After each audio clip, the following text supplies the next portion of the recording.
Put your angry customer at ease.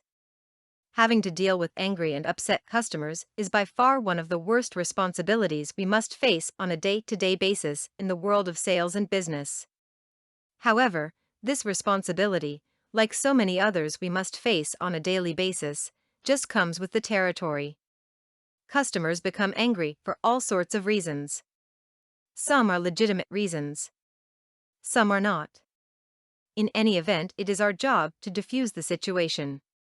Here are a few tips on how you can calm your customer down and put them at ease.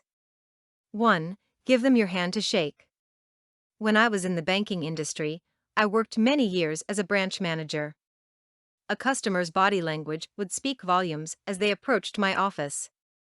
This body language allowed me to prepare for what was to come. It is not difficult to tell when someone is angry. Their face scrunches. Their lips tighten, and their brow wrinkles. They walk quickly with a purpose in their step, and you know they mean business.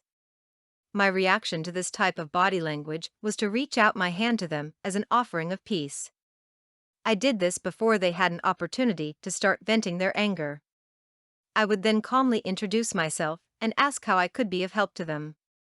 This technique will catch your customer off guard, and your acts of professionalism and sincerity will ease the tension and put the rationale back into your customer's thought process. This technique is by far the best way to begin any conversation that has the potential to be blown out of proportion. 2. Apologize to your customer. Once you have your customer seated and have allowed for them to vent, the first thing you want to do is apologize on behalf of your company for the way they have made them feel, or for the inconvenience they have been put through. It really doesn't matter if your customer is right or wrong. By apologizing to your customer, you are being empathetic to their situation. This gives the customer the feeling that you're on their side.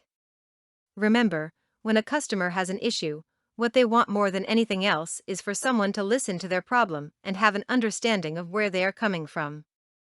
There is absolutely no need to take a bad situation and make it worse. 3. Resolve the problem.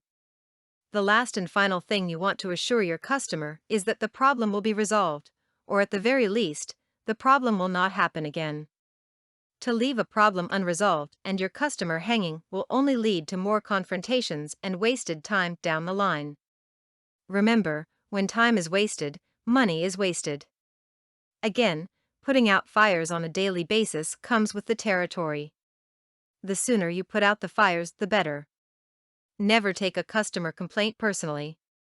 Act as your customer's advocate, and you will always prevent a bad situation from escalating. For more content like this, please visit learnforfree.biz.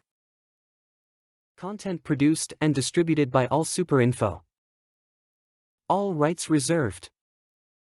Discover the proven formula for automated sales and success that you can apply to your business in under 30 minutes. Reserve your seat at allsuper.info/webinar.